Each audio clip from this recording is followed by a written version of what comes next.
राजनीति की रपटीली राहें ये किताब लिखी गई पूर्व प्रधानमंत्री और भारत की दुनिया में यहाँ पर डंका बजा देने वाले अटल बिहारी वाजपेयी। आखिरकार अटल जी ने अपने राजनीतिक जीवन में उन तमाम उतार चढ़ावों को देखा, जो उतार चढ़ाव एक राजनेता के जीवन में कहीं ना कहीं एक महत्वपूर्ण भूमिका निभाते हैं। सत्ता का आना और सत्ता का चला जाना एक ही सिक्के के दो पहलू नजर आते हैं। अटल बिहारी वाजपेयी देश के प्रधानमंत्री बने उससे पहले जिस तरीके से जब पूर्ण बहुमत की उनके साथ गठबंधन की सरकार नहीं बन पाई थी, तो भारतीय जनता पार्टी की एक वोट से सरकार भी गिर गई थी। कुछ ऐसा ही इस 2024 के चुनाव में इसलिए प्रतीत हो रहा है क्योंकि सहयोगी दलों के साथ मिलकर के नरेंद्र मोदी ने तीसरी बार प्रधानमंत्री पद का कार्यभार तो संभाल लिया है, लेकिन क्या आगे आने वाले वक्त में ये सरकार चलती नजर आएगी? कि रेल जो है ये सरपट दौड़ती हुई नजर आएगी जैसे कि पिछले 10 सालों में दौड़ती हुई नजर आ रही थी? बड़ा प्रश्न चिन्ह इसलिए खड़ा हो गया है क्योंकि एक तरफ चंद्रबाबू नायडू जो कि आंध्र प्रदेश के सीएम बने हैं और उनकी पार्टी टीडीपी ने आंध्र प्रदेश में 16 लोकसभा सीटों पर जीत दर्ज की है। वो विशेष राज्य का दर्जा देने की बात यहाँ पर लगातार वो मांग करते नजर आ रही है। दूसरी तरफ देखा जाए तो नीतीश कुमार बिहार के 9 बार के मुख्यमंत्री और लगातार ये मांग करते हुए नजर आ रहे हैं कि बिहार में अब कहीं ना कहीं जो धरातल का सूखा है वो नहीं रहेगा। बिहार में इंफ्रास्ट्रक्चर होना चाहिए, डेवलपमेंट होना चाहिए, फैक्ट्रीज लगनी चाहिए, वहां को विकास जो है वो सरपट दौड़ता हुआ नजर आना चाहिए और बिहार को भी विशेष राज्य का दर्जा दिया जाना चाहिए। आखिरकार क्या इस तरीके की जो गतिविधियां सामने आ रही हैं, ये गतिविधियां नरेंद्र मोदी सरकार की सेहत के लिए सेहतमंद हो सकती हैं? क्योंकि सरकार की सेहत इस वक्त दूसरों के कंधों के सहारों पर नजर आ रही है। यानी कि सहयोगी दल किसी भी वक्त यदि अपने पैर पीछे खींचे तो मोदी की सरकार तत्काल प्रभाव से धड़ाम हो सकती है। चर्चा करेंगे महाराष्ट्र की राजनीति पर। महाराष्ट्र में जिस तरीके से एनसीपी, शिवसेना, उद्धव बाला साहब ठाकरे का गुट और कांग्रेस पार्टी ने इस लोकसभा चुनाव में बेहतरीन प्रदर्शन करते हुए अप्रत्याशित जीत हासिल की है। कांग्रेस पार्टी जो लंबे वक्त से महाराष्ट्र की सियासत में अपना सियासी वर्चस्व तलाश रही थी, वो पार्टी सबसे अधिक लोकसभा की सीटें जीतकर सबसे बड़े राजनीतिक दल के रूप में उभरकर सामने आई है। इसका पूरा श्रेय कांग्रेस पार्टी राहुल गांधी की भारत जोड़ो यात्रा और भारत जोड़ो न्याय यात्रा के दोनों फेज को देना चाहती है। इसके साथ साथ बात कर ली जाए तो बीजेपी के सहयोगी दल, जिसमें से एकनाथ शिंदे की यहाँ पर शिवसेना का गुट और इसके साथ साथ अजीत पवार की एनसीपी का गुट, ये दोनों गुट केंद्रीय मंत्रालयों की मांग इस मोदी कैबिनेट में करते हुए नजर आए, क्योंकि सहयोग के दम पर सरकार चल रही है। लेकिन ऐसा होता हुआ प्रतीत नहीं हुआ। एक सीट जीतने वाले जीतन राम मांझी को कैबिनेट मंत्रालय मिल जाता है, एक सीट जीतने वाली अनुप्रिया पटेल को केंद्रीय मंत्रालय मिल जाता है, 5 सीटें जीतने वाले चिराग पासवान को केंद्रीय मंत्रालय मिल जाता है, तो आखिरकार फिर 9 सीटें जीतने वाली एकनाथ शिंदे की शिवसेना को कैबिनेट मंत्री पद क्यों नहीं? ये बयान खुद एकनाथ शिंदे जो कि महाराष्ट्र के सीएम हैं उन्होंने दिए।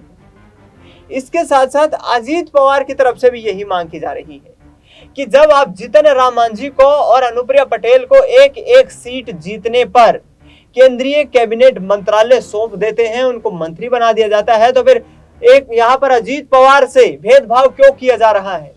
उनके गुट के नेता प्रफुल्ल पटेल साफ तौर पर बीजेपी से ये सवाल पूछते नजर आ रहे हैं कि यदि सरकार को सहयोग के दम पर नहीं चलाना है तो मत चलाइए, लेकिन इस तरीके का भेदभाव एनडीए में रहते हुए यहाँ पर अजीत पवार की यहाँ एनसीपी स्वीकार नहीं करेगी।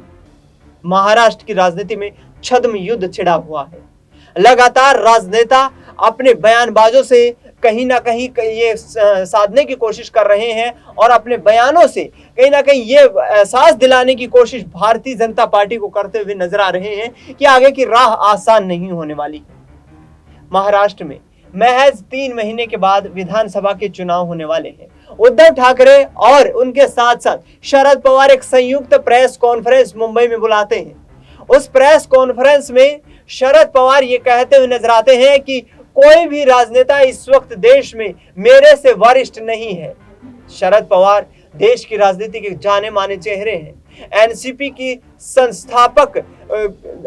संस्थापक जो रहे उनमें एक महत्वपूर्ण उनका योगदान है। एनसीपी को आगे बढ़ाने में और जिस तरीके से कांग्रेस पार्टी की नीतियों की उस वक्त वो मुखालफत करते नजर आए थे, उनमें शरद पवार ने देश की राजनीति में एक ऐसा अपना नाम बनाया है जो कहीं ना कहीं हर राजनेता की और हर राजनीति से जुड़े हुए व्यक्ति की जुबान पर रहता है। शरद पवार टीडीपी प्रमुख चंद्रबाबू नायडू और नीतीश कुमार से संपर्क साधने में जुटे हुए हैं। कोशिशें उनकी तरफ से ये की जा रही हैं कि यदि टीडीपी और यहाँ पर जेडीयू एनडीए गठबंधन से अलग हो जाती है तो यहाँ मोदी की सत्ता को धराशाही करने का काम किया जा सकता है। और इन्हीं कोशिशों में जुटे हुए हैं उनके तमाम सहयोगी नेता, जिनमें न सिर्फ कांग्रेस पार्टी शामिल है बल्कि समाजवादी पार्टी, लालू प्रसाद यादव की पार्टी आरजेडी, जम्मू कश्मीर में पूर्व मुख्यमंत्री उमर अब्दुल्ला फारूक अब्दुल्ला की पार्टी नेशनल कॉन्फ्रेंस, पीडीपी जो कि महबूबा मुफ्ती की पार्टी है, और तमाम सहयोगी वाम दल। यानी कि शरद पवार को खुला लाइसेंस दे दिया गया है कि किसी भी तरीके से करके आप केंद्र में इंडिया अलायंस की सरकार बनाने के सूत्रधार बने। और इसी आधार पर प्रेस कॉन्फ्रेंस बुलाई गई।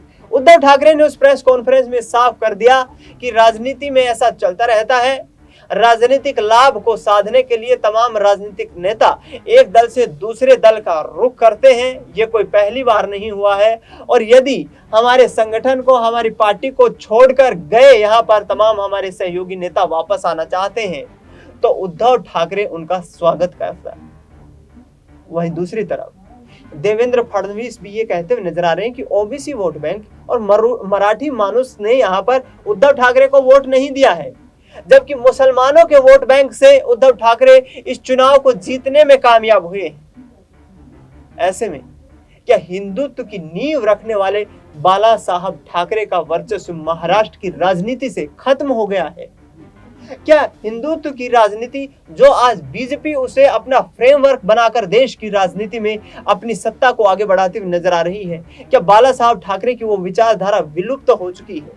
जब उद्धव ठाकरे से ये सवाल पूछा गया तो उन्होंने साफ तौर पर कहा कि हमारी पार्टी को तोड़ने का और बाला साहब ठाकरे की सोच को खत्म करने का प्रयास किया गया, लेकिन उद्धव ठाकरे के होते हुए ये सोच खत्म नहीं की जाएगी।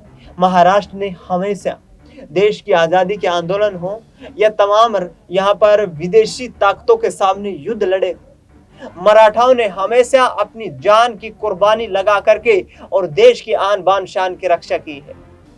उग्र होते हुए नजर आए, ये कहते हुए नजर आए कि बीजेपी ने जो षड्यंत्र रचा था, बीजेपी ने जो षड्यंत्र हमारे खिलाफ बिछाया था, उसमें शिवसेना फंसते हुए नजर नहीं आई, जबकि भारतीय जनता पार्टी और उसने जिन सहयोगी दलों को तोड़ करके शामिल किया था वो खुद ही फंस चुके हैं। 3 महीने में विधानसभा के चुनाव होने वाले हैं और इन विधानसभा चुनाव में यदि इसी तरीके से महाविकास आघाड़ी गठबंधन, जिसमें न सिर्फ यहाँ पर कांग्रेस पार्टी और एनसीपी शामिल है बल्कि उद्धव ठाकरे भी एक प्रमुख भूमिका में है, ये महाविकास आघाड़ी गठबंधन यदि मिलकर के चुनाव लड़ता है तो इस विधानसभा चुनाव में बीजेपी को सत्ता से अपनी कुर्सी गंवानी पड़ सकती है। क्योंकि 2014 और 2019 के महाराष्ट्र विधानसभा चुनाव के नतीजों को देखा जाए तो जाहिर तौर पर यहाँ उद्धव ठाकरे और देवेंद्र फडणवीस के बीच एक संधि हुई, एक समझौता हुआ।